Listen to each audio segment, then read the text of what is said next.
Hello, my name is Jean Béliveau, and it is the 10th of August 2026. And I have this script for you. It's about philosophical and spiritual legacy. My approach begins with something deeply rooted in who I am. I am, above all, philosophically oriented. Oriented. My search has always been directed toward understanding the human being, the divine, morality, consciousness, nature, and our place within the universe through reflection, reason, intuition, symbolism, and observation. From this foundation emerged what I call Magnificism. Magnificism is my philosophical and spiritual vision, an attempt to understand the relationship between humanity and the divine uh, while preserving reason, freedom of conscience, human dignity, and intellectual responsibility. At the center of this vision is the magnificent. The magnificent represents the human being who seeks to develop the divine dimension within himself through philosophy, wisdom, responsibility, and spiritual development. It is not simply a title, it is a philosophical symbol. It represents the possibility that the human being can become a conscious expression of what he understands as the divine. The philosophical roots of Magnificism. My philosophical journey has a strong affinity with the heritage of ancient Greece. Ancient Greece represents one of the great historical environments in which humanity developed systematic reflection about existence, nature, morality, knowledge, justice, and the cosmos. Cosmos. So I am I am inspired by this heritage. I am inspired by philosophy. I am inspired by mythology. I am inspired by the epic tradition of Homer. I am inspired by the great questions raised by philosophers throughout history. But Magnificism is not an attempt to reproduce ancient Greek religion. It is an attempt to reinterpret an ancient cultural heritage through a contemporary philosophical and spiritual vision.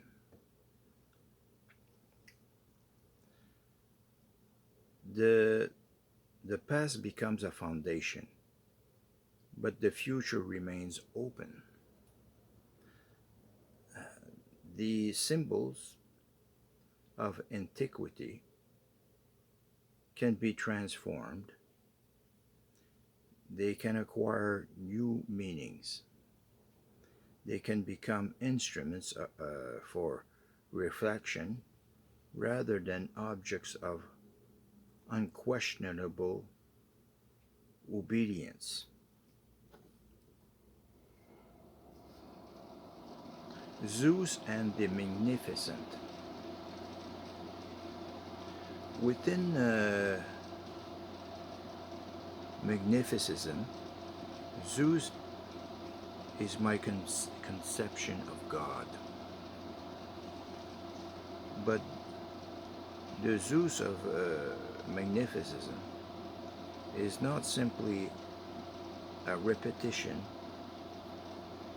of the Zeus of ancient mythology.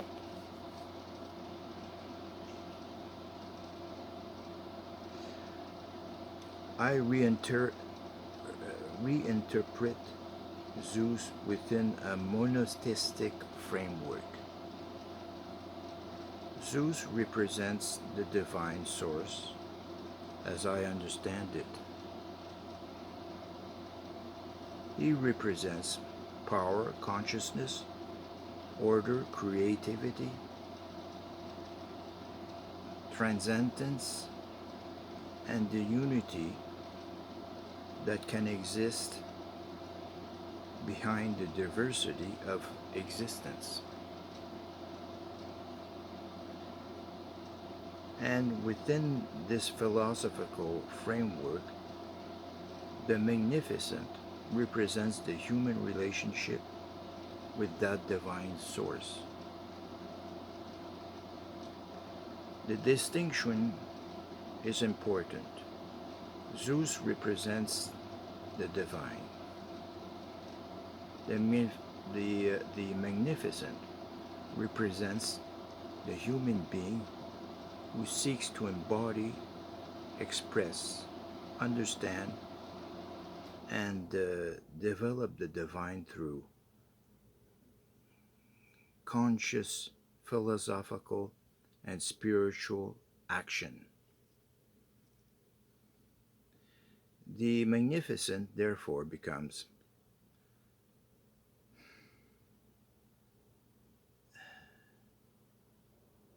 um, um, an intermediary symbol between humanity and the divine.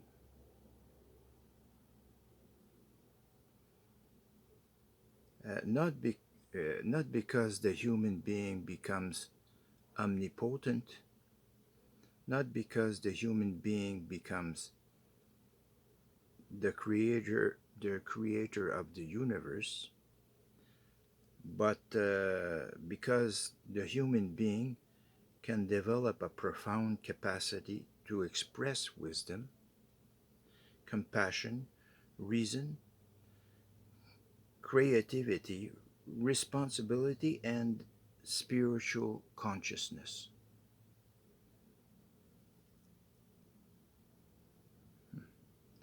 The meaning of incarnation.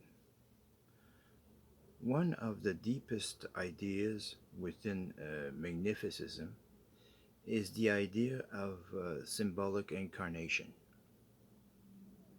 The divine can be contemplated through humanity. A human being can become a symbol through which others reflect upon the divine.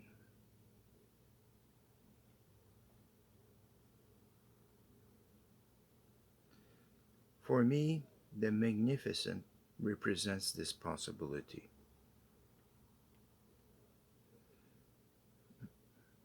The Magnificent is therefore not merely an individual identity, it is also an idea. It represents the possibility that human consciousness can become increasingly aligned with wisdom and with what the individual understands as the divine.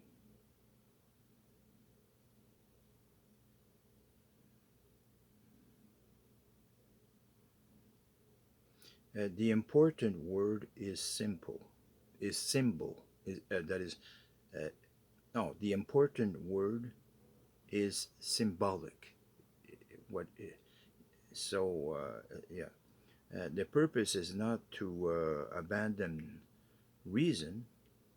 The purpose is to give philosophical meaning to the relationship between humanity and the divine.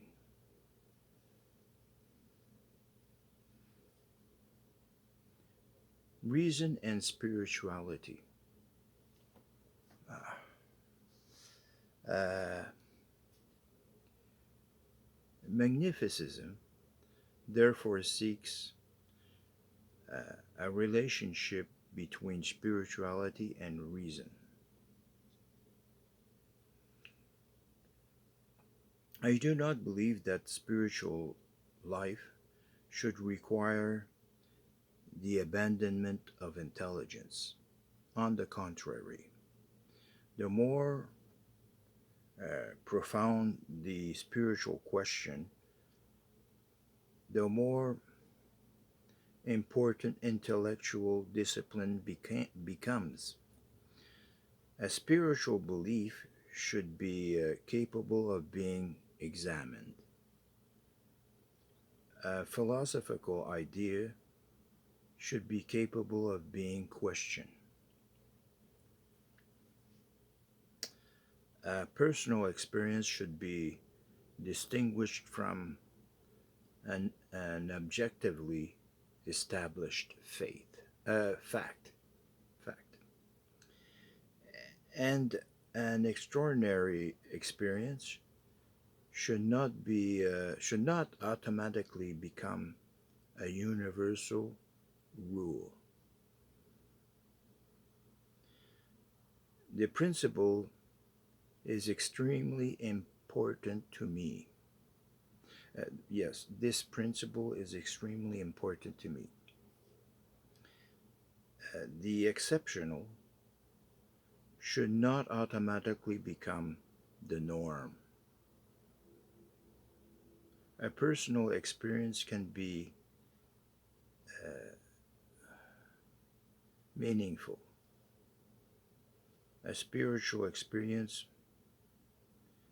can transform a person's life, but a society needs principles that remain solid even when extraordinary experiences are absent.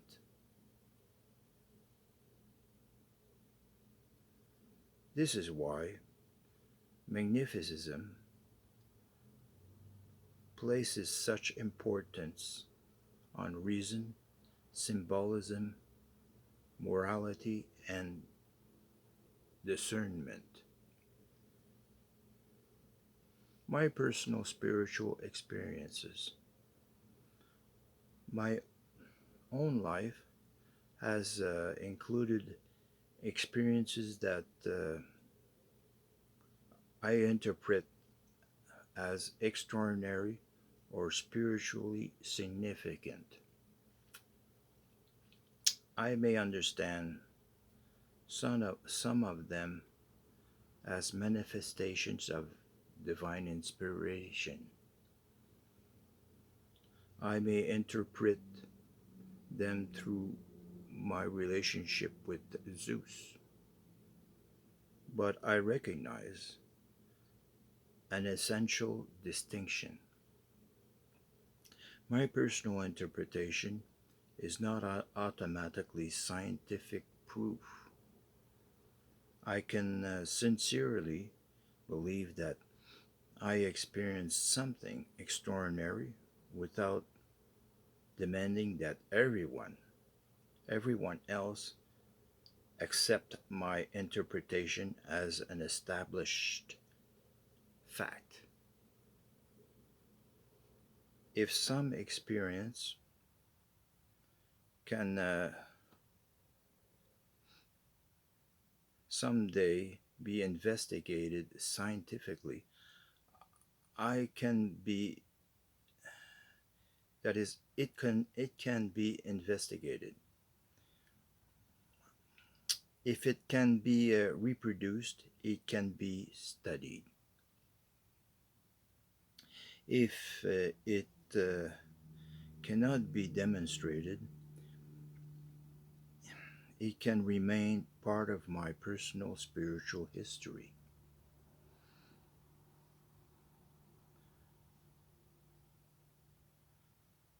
I am comfortable with that distinction because magnificism must be capable of surviving without depending upon extraordinary phenomena. The philosophy must survive without the miracle. This is one of the strongest foundations of my vision. If tomorrow every extraordinary experiences associated with my life remain scientifically unexplained, magnificism should still have something meaningful to offer. Why? Because its foundation is not a miracle. Its foundation is philosophy. Its foundation is reason. Its foundation is morality. Its foundation is human dignity. Its foundation is freedom of conscience. Its foundation is search. Its foundation is the search for wisdom. Its foundation is our relationship with nature and with one another.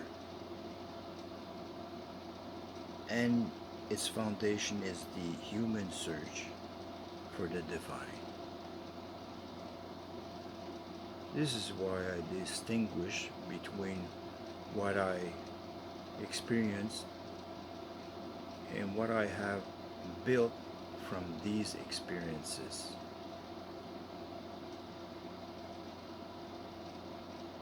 An experience may be extraordinary. A philosophy must be durable.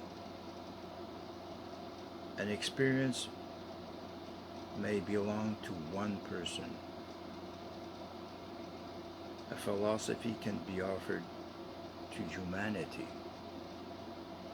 An experience may remain mysterious. A philosophy must, nevertheless, strive for coherence.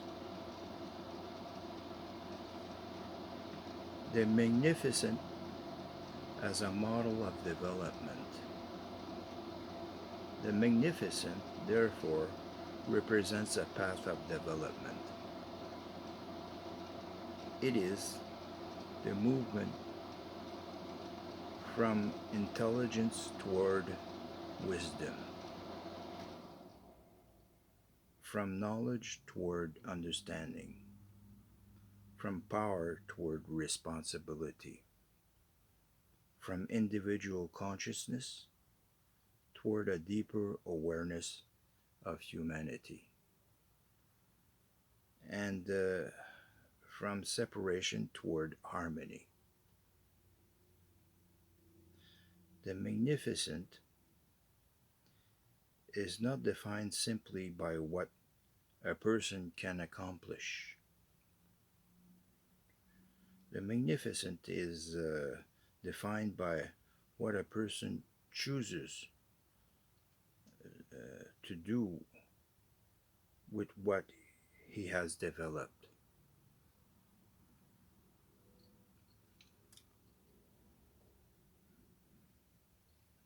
Intelligence without wisdom can become dangerous.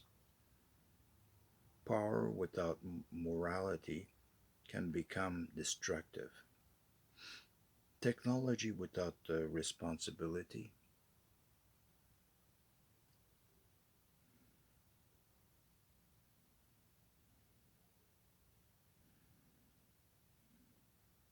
can threaten the very civilization that created it.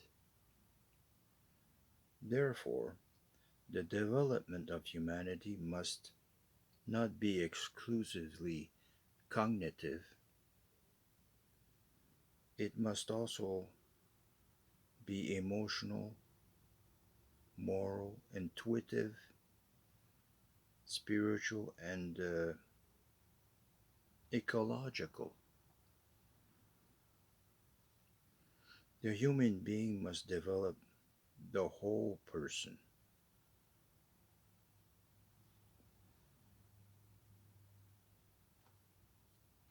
Humanity and nature. Magnificism also recognizes that humanity has become extraordinarily powerful through intelligence and technology. But our intelligence has sometimes taken us away from our natural environment. We have become capable of transforming landscapes, manipulating resources, creating enormous technological systems, and developing artificial intelligence. Yet, greater power does not automatically produce greater wisdom. The challenge of the future is therefore not simply to become more intelligent, it is to become wiser with our intelligence. We must reconnect technological development with nature.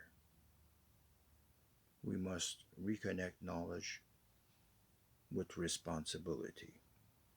We must reconnect power with morality, and we must reconnect humanity with the living world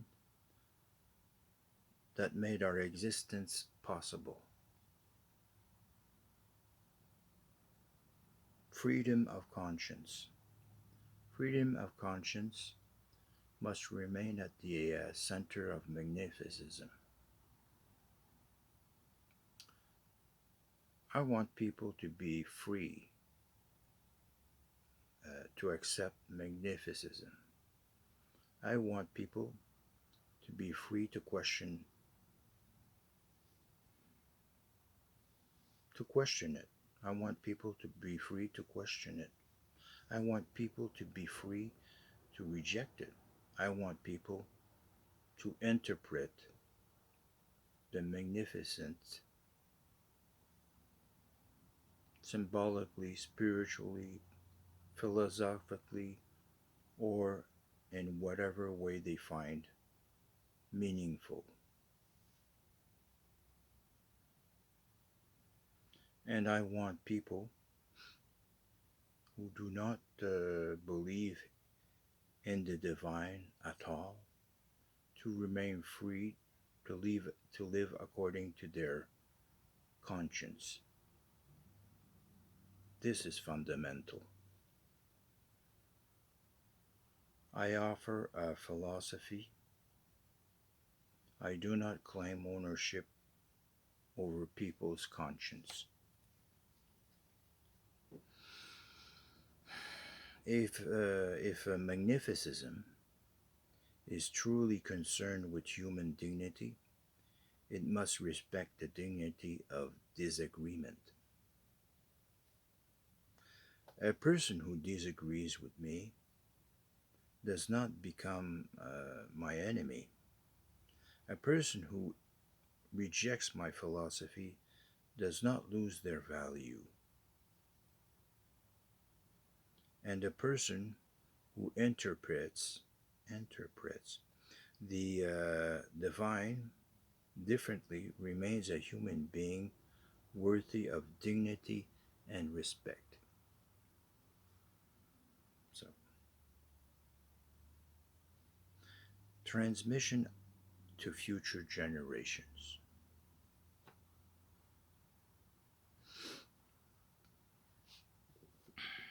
This leads me to the question of legacy. What do I want to leave behind? Not simply my name, not simply my experiences, not simply a collection of beliefs. I want to leave behind, that is, I want to leave an intellectual and spiritual body of work. I want future generations to be able to read my ideas, study them, question them, uh, criticize them, improve them, transform them, and perhaps even surpass them. Hmm. If someone in the future discovers weaknesses in my philosophy, I would rather uh, they correct them than blindly preserve them. If someone discovers a better interpretation of the magnificent, I would rather they develop it. If someone discovers a more rational explanation for something, uh, I I interpreted spirituality, I would rather accept the better explanation.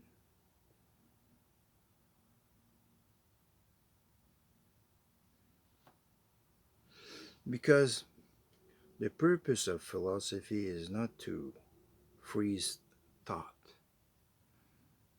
it is to keep thought alive.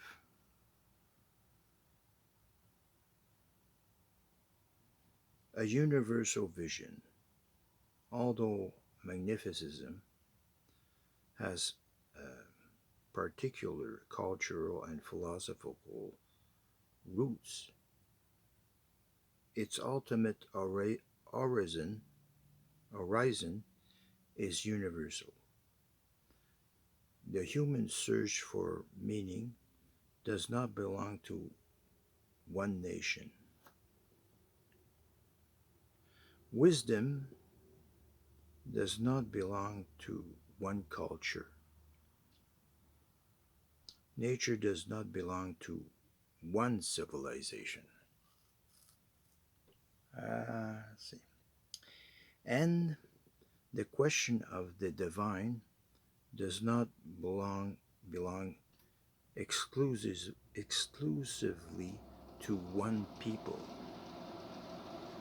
Magnificism, therefore, begins from my own experience and cultural perspective, but it seeks to address humanity as a whole. The starting point is personal. The aspiration is universal. The legacy of the magnificent Perhaps, perhaps future generations will preserve everything I have written. Perhaps they will preserve only a small part. Perhaps they will transform it completely. Perhaps some ideas will disappear. Perhaps others will become more important. And perhaps one day someone will take the foundations of Magnificism and build something far greater than I could have imagined. I would accept that. Because a true philosophical legacy should not depend upon the permanent authority of its founder. It should depend upon the capacity of its ideas to continue generating thought.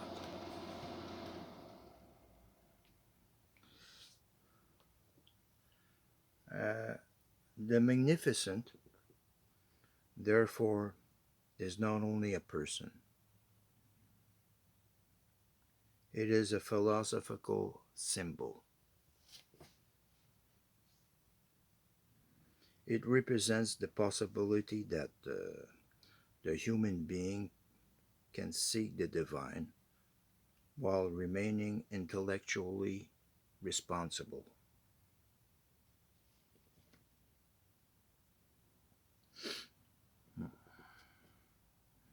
It represents the possibility of combining reason and spirituality.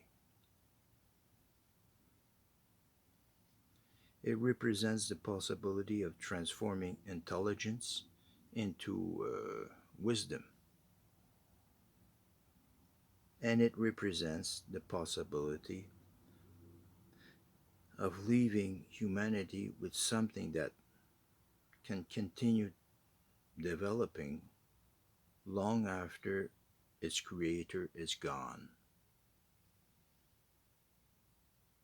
For the conclusion, give thought roots, not chains.